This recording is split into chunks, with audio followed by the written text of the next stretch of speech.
ότι η κυβερνία περίοδο της μακράς κρίσεως είναι προκάλεσε η πολιτική προσωπική του βασιλέως Κωνσταντίνου, η πλειοψηφία του ελληνικού λαού δεν ανέκρινε την πολιτική αυτού. Η αγαθή περί αυτού γνώμη των λαών της μεγάλης ταύτης αυτοκρατορίας είναι ιδιαιτέρως πολύτιμος δια των ελληνικών λαών.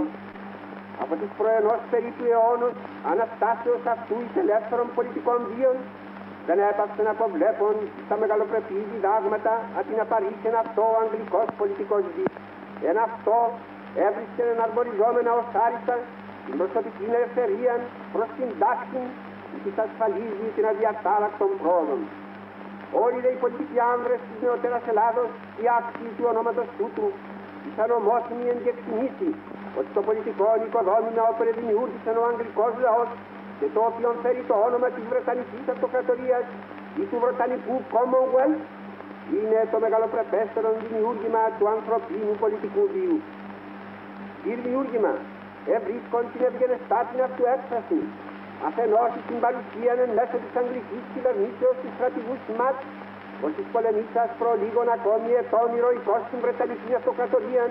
έγινε το λίγον κατόπιν του πέρατος του πολέμου δια της μεγαλόχρονος πολιτικής του Ηνωμένου Βασιλείου εις των επιφανεστέρων αντιπροσώπων της Βρετανικής Αυτοκρατορίας και αποτελεί και σήμερα μίαν από τα προσωπικότητας δια τα οποία αυτή είναι περισσότερον υπερήφανος. Και αφετέρου το γεγονός ότι η δύναμη, η κυριαρχούσα των θαλασσών, ότι μόνον δεν κατεχράσει την ευθύνη αυτής ταύτην διεκολιστικούς σκοπούς, αλλά και εκτίμησα την κυριαρχία αυτής και την εγγύης του μέρους του απολυτιστικού κόσμου, έφερε μεν εκεί τα αγαθά του πολιτισμού,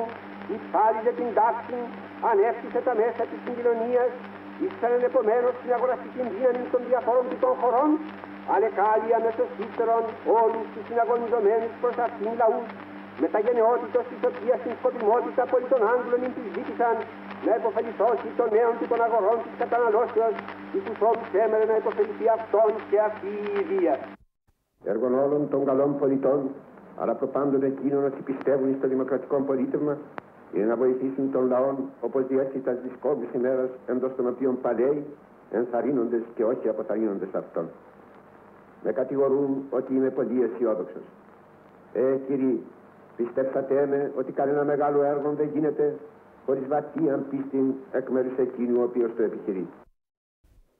Ο δρόμος τον οποίο διανύαμε είναι ακόμη ανηφορικός και τραχής, διότι από τους πρώτους πολέμους και την μικρασιατική καταστροφή